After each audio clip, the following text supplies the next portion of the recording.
Estimados jóvenes del cuarto grado de secundaria, un cordial saludo de su profesor Antonio Meléndez y la toma del curso de Cívica.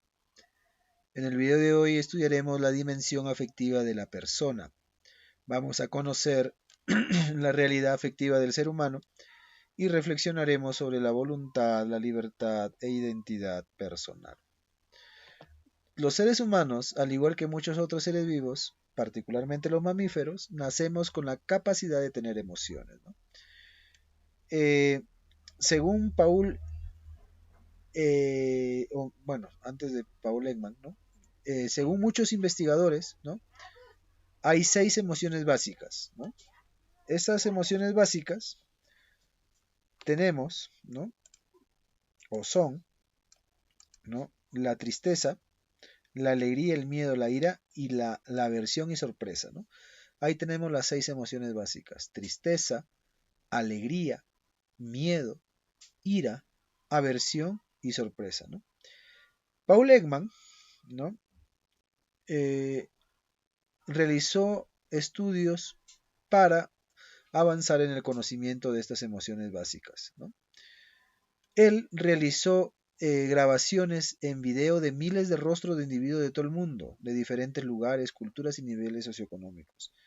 Llegó a la conclusión de que hay unas expresiones instintivas universales en el ser humano para cada una de las emociones básicas. Es decir, grabó, ¿no? Hizo videos y llegó a la conclusión de que cada emoción básica, digamos, tiene sus rasgos característicos, tiene sus rasgos distintivos, ¿no? Y aquí vemos, por ejemplo, ¿no? Cada uno de los rostros, ¿no?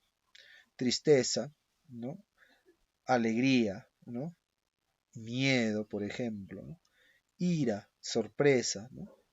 Entonces, todos esos se pueden ver aquí en los rostros, ¿no? Cada uno tiene sus, ¿no? Sus rasgos. Las emociones, tal como se presentan a los seres humanos, están constituidas por un estado fisiológico y una vivencia mental, ¿no? Pongamos un ejemplo, ¿no? Voy por una calle oscura a altas horas de la noche y escucho pasos tras de mí, ¿no? Por ejemplo, al darme la vuelta no veo a nadie. Tendré una sensación de contracción de mis músculos y un aumento de los latidos de mi corazón, que son reacciones fisiológicas. Además, mi imaginación empezará al mismo tiempo a trabajar para adivinar qué puede estar ocurriendo, una vivencia mental. En suma, estaré teniendo miedo, ¿no? O sea, no les ha pasado que a veces están, ¿no? Caminando y escuchan algo, voltean y no ven nada y se realiza todo, ¿no? Y se produce todo lo que acabo de explicarles, ¿no? Se suele hacer una diferencia entre emoción y sentimiento, y es cierto, ¿no? La emoción es la más elemental, ¿no? Es lo más elemental, lo más básico, digamos, es lo más efímero, pasa rápido la emoción, ¿no? Tenemos la reacción fisiológica con una vivencia que puede ser intensa pero breve, o sea, es breve, la emoción es breve, ¿no? El sentimiento, en cambio, como derivado de la emoción, es un estado emocional a más largo plazo y con vivencias más duraderas y complejas, ¿no? Mientras que la emoción es más breve, el sentimiento es más duradero, ¿no? Ante una situación problemática o de conflicto de cualquier tipo, lo normal es que se dispare una respuesta emocional en nuestra conducta, ya sea en busca de algo que queremos o en rechazo de algo que no deseamos. El mecanismo de las emociones básicas está ahí, en nuestro organismo, genéticamente programado como un recurso importantísimo para relacionarnos con nuestro medio. Entonces, hemos visto las emociones básicas, que son 6, y la diferencia entre emoción y sentimiento, y que la emoción tiene que ver con vivencias también, ¿no? ¿Ya? Es decir, la emoción tiene un estado fisiológico y una vivencia mental, ¿no? Ahora vamos a ver la voluntad, libertad e identidad personal. Nos vamos a centrar ahora en el sentido más común de intencionalidad, ¿ya? La que se refiere a los actos, ¿no?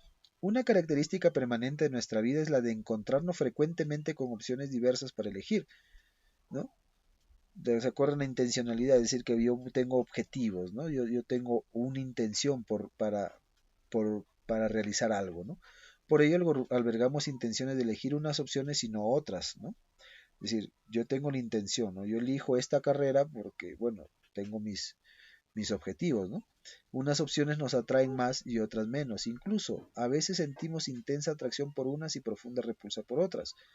Siempre que es posible elegimos y nos quedamos finalmente con aquello que más nos interesa. Siempre elegimos lo que más nos interesa y sobre todo elegimos porque buscamos el bien, ¿no? Porque queremos algo bueno. Si, si lo que elegimos es malo es porque pues nuestra elección está viciada, no está dañada. Pues bien, cuando motivados por nuestras emociones tomamos conciencia de nuestros deseos y aversiones y razonando nos representamos nuestras intenciones e intentamos elegir entre unos actos u otros, decimos que estamos empleando nuestra voluntad. Para poseer y ejercer la voluntad hace falta que tengamos intenciones y por ende que seamos conscientes, que tengamos conciencia. Nuestra mente opera analizando las posibilidades, ¿no? Viendo sus pros y sus contras, ¿no? Siempre estás viendo, elijo esto, elijo lo otro, ¿qué me trae? Me da esto, me da lo otro, etcétera. Luego compara pros y contras de todas estas posibilidades analizadas, es decir, delibera. Más tarde selecciona la acción concreta que quiere ejecutar e intenta ejecutarla con mayor o menor éxito. A realizar esa secuencia de pasos se llama tener voluntad, ¿no? Entonces, el ir analizando todo esto, los pros y los contras de tal o cual elección que podamos realizar, se llama tener voluntad, ¿no? Immanuel Kant, ¿no? Un filósofo de la Ilustración, dijo que la voluntad es razón práctica, es decir, que tiene que ver con las cuestiones prácticas de la vida, ¿no? Es decir, nuestra racionalidad o inteligencia cuando se aplica a cuestiones prácticas a nuestras acciones, es decir, la razón, ¿no? Digamos, se vuelve práctica porque elegimos, ¿no? O deliberamos para realizar ciertos actos, ¿no? En relación con las acciones humanas y la voluntad y además una cuestión que necesariamente hemos de estudiar, se trata de la libertad. Un filósofo del siglo XX, ¿no? Jean-Paul Sartre, subrayó especialmente la libertad en la caracterización del ser humano. Dijo de un modo muy expresivo que el ser humano está condenado a ser libre. Quería decir que la libertad es una propiedad esencial en la definición de ser humano, ¿no? Es decir, sin libertad nosotros no podemos elegir, ¿no? Si no eres libre, no puedes elegir, ¿no? Entonces necesitamos de la voluntad y de la libertad para realizar nuestras intenciones, ¿no? Para realizar nuestros actos. Si tenemos varias opciones para elegir y elegimos una es porque hemos querido esa y hemos descartado las otras, ¿no? O sea, cuando tú eliges descartas todas las demás, es decir, cuando tú te enamoras descartas a las otras chicas, cuando tú te casas descartas a las otras mujeres, ¿no? Entonces ya estás eligiendo, ¿no? Una elección requiere demasiadas renuncias o muchas renuncias, ¿no? La pregunta consiguiente es, cuando elegimos, ¿hasta qué punto lo hacemos libremente u obligados por otras personas o las circunstancias? La libertad no desaparece por el hecho de tener que decidir atendiendo a nuestras circunstancias, más bien estas forman parte de nuestra libertad, o sea, las circunstancias forman parte de la libertad. El hombre es libre aunque esté influido por muchos factores de su vida, factores que deberá tener en cuenta en cada momento de su vida.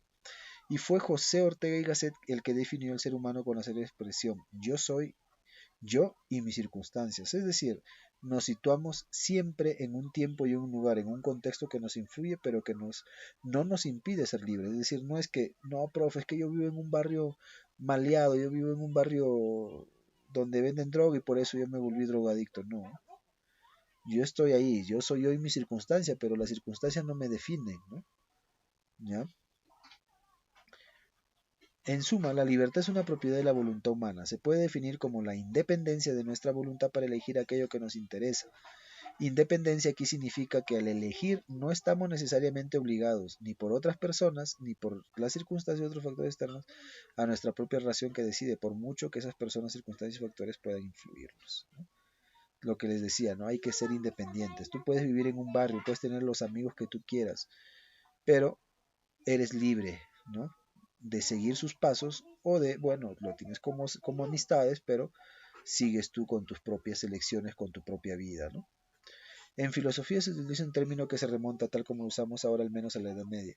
Dicho término sirve para referirse no a todo ser racional que como tal está dotado de conciencia y voluntad. Por tanto, este término aúna todas las propiedades humanas de las que hemos hablado antes. Es el término persona, o sea, nosotros somos personas, no somos animales, somos personas, ¿no? Y tenemos una identidad personal, es decir, somos únicos porque elegimos qué ser y hacer en nuestra vida, somos personas, ¿no? Nada nos puede influenciar, por más que digas, no, yo Mi amigo me dijo, no, no, no, no. A la final eres tú el que realiza tal o cual acto, ¿no? Podemos además, desde nuestra libertad, dar respuesta a la pregunta de por qué elegimos una u otra acción. A ello se llama hacerse responsable o tener responsabilidad, ¿no? Razonable explicar qué nos llevó a tomar cada una de nuestras decisiones. De las personas se espera que sean responsables de sus actos, ¿no? O sea, responsabilidad también es de responder, ¿no? ¿Ya? Y lo que está aquí muy técnico, que es razonable explicar qué nos llevó a tomar. Eso es responsabilidad. Responder de nuestros actos, ¿no? Responder a nuestros actos. Y la responsabilidad también es primordial en la ética, ¿no? En la formación cívica mucho más todavía, ¿no? Muy bien, jóvenes, ese es el tema de hoy que hemos visto. Y nos lo realizan las actividades que están al final y me los envían al correo. Nos vemos la próxima. Hasta luego.